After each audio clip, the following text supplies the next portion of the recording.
On meurt. Le combat se poursuit à Écône. De jeunes séminaristes se succèdent venant de France et d'ailleurs.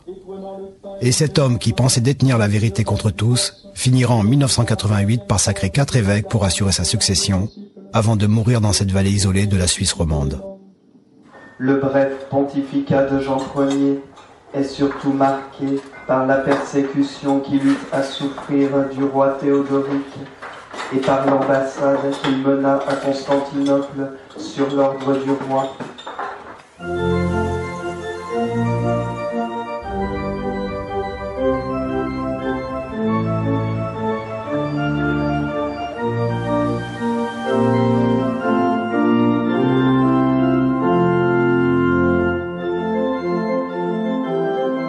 C'était juste avant l'élection de Benoît XVI. Je me suis installé au séminaire d'Écône pendant 3 jours et les séminaristes m'ont accueilli avec beaucoup d'égards. Il n'empêche qu'ici, Dieu reste le premier servi. La 60aine d'élèves ont presque tous grandi dans un environnement traditionnaliste, donc l'ordre, l'obéissance et la discipline sont une seconde nature. C'est une armée spirituelle formée pour rebâtir la cité catholique, pour vaincre le libéralisme, tuer le ver qui est dans le fruit. Très jeune, j'ai tout de suite appris à être un combattant de la foi. C'était l'évolution naturelle pour moi d'évoluer dans la fraternité où j'avais toujours vécu, où petit à petit je m'étais formé. Et puis je dirais même c'était un certain esprit de reconnaissance, une reconnaissance filiale envers Monseigneur Lefebvre qui m'avait tout donné, parce que j'ai eu la foi grâce à la fraternité, j'ai reçu beaucoup de sacrements par la fraternité.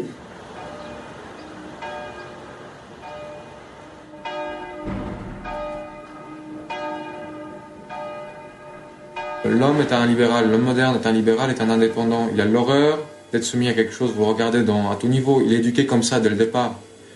Et lorsque le libéralisme entre dans l'Église, parce que c'est pas toujours été comme ça, lorsque le libéralisme entre dans l'Église, ça provoque des dégâts à l'intérieur de l'Église, c'est clair.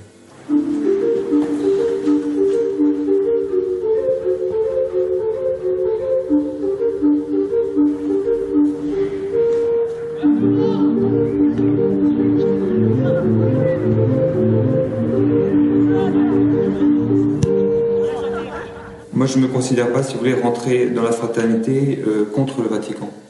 Je rentre dans la fraternité, je rentre dans l'Église. Je ne rentre pas dans un mouvement qui est opposé à l'Église. Je rentre dans l'Église et ce qui, pour moi, aujourd'hui, correspond plus à ce qu'a toujours été l'Église, à ce qu'a toujours enseigné les papes depuis 2000 ans, c'est la fraternité. Donc, je ne rentre pas, si vous voulez, dans un mouvement qui est en opposition au pape. Je rentre dans un mouvement qui se veut le plus proche de ce qu'a toujours enseigné l'Église, de la foi que défend l'Église. C'est un peu, si vous voulez, le fils qui sait très bien, qui sait qu'il fait du bien, il le voit, mais que son père ne veut pas de lui, si vous voulez. C'est terrible. Alors bon, il continue à agir, même si son père ne le regarde pas. Il sait très bien qu'il fait du bien pour son père. Et qu'un jour, le père, il dira « Oui, viens mon fils ». En attendant, c'est une croix, si vous voulez. C'est crucifiant. Si on aime le pape, c'est crucifiant. Si on aime la papauté. Et vous l'aimez? Et moi, je l'aime.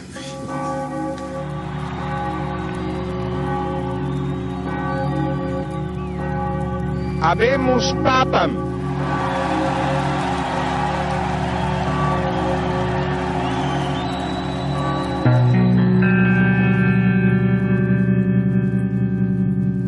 Benoît XVI doit recevoir aujourd'hui le chef de file des intégristes, Monseigneur Fellet.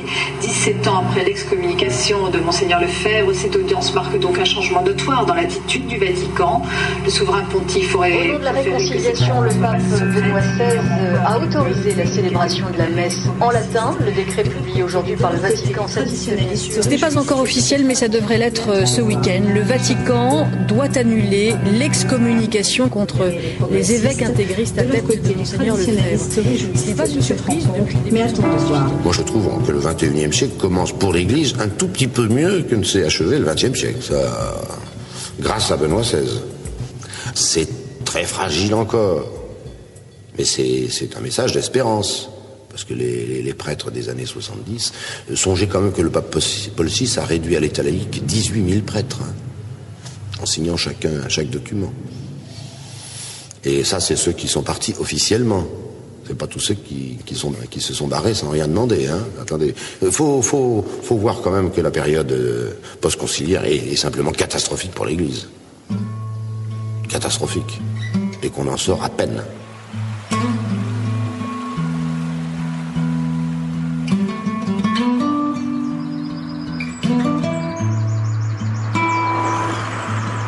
Si plus de 1600 séminaristes sont ordonnés prêtres après-guerre, ils seront à peine une centaine cette année.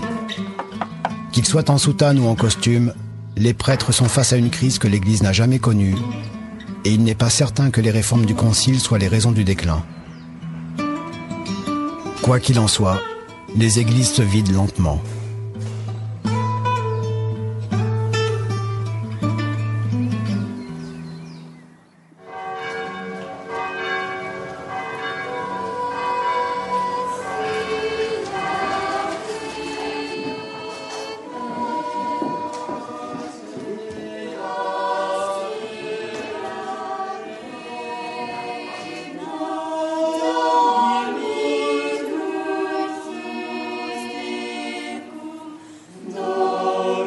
Il existe dans la rue Saint-Éloi, à Bordeaux, une église néo-gothique qui a servi d'entrepôt aux archives municipales pendant 20 ans.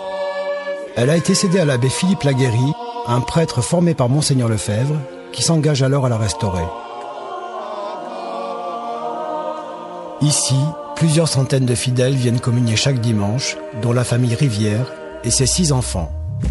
Louis, Sixtine, Quitry, Éloi, Brieux, Vendrille, et bientôt un petit Benoît.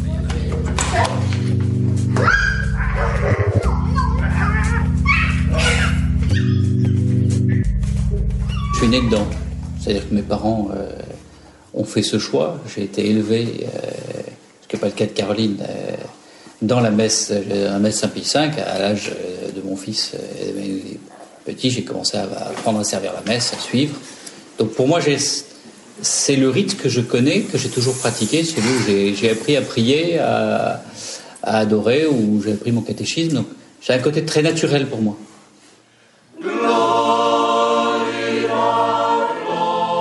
L'abbé Philippe Laguéry a été réintégré par Benoît XVI. Et le jour de mon arrivée, le cardinal Ricard est venu confirmer les jeunes de Saint-Éloi, preuve supplémentaire que l'Église a changé de cap. Et ce malgré qu'aucun fidèle n'ait accepté les réformes du Concile Vatican II. Le pape utilise cette force vive de la tradition catholique pour remener l'unité de l'Église. Oui, il nous a en quelque sorte missionné pour cela. Merci Monseigneur. Bien, merci. Vous connaissez l'Écriture comme votre poche, et peut-être mieux d'ailleurs que votre poche. On applaudit le cardinal et on le remercie.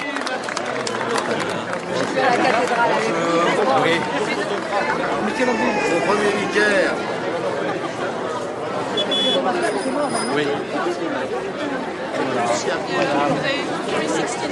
Merci infiniment. Voilà, très bien. Merci pour votre serment, comme je le trouvais. Merci d'être venu. Alors, ça, c'est... Alors, Vendrille, très bien. Rieux, et je suis désolée de ne pas pouvoir vous présenter notre Éloi. Oui. Il est au Manoir. Et je vois qu'il y en a un autre en préparation. Un petit Benoît. Ah bon, d'accord. Qui arrive ce jour-ci. Ah bon, oui, c'est imminent. Très bien. Aujourd'hui, vous avez globalement une église âgée qui est restée figée sur des positions qu'ils ont prises, je veux dire, de combat. Ils ont eu l'impression de faire une révolution dans l'église dans les années 68, 65, 68, etc.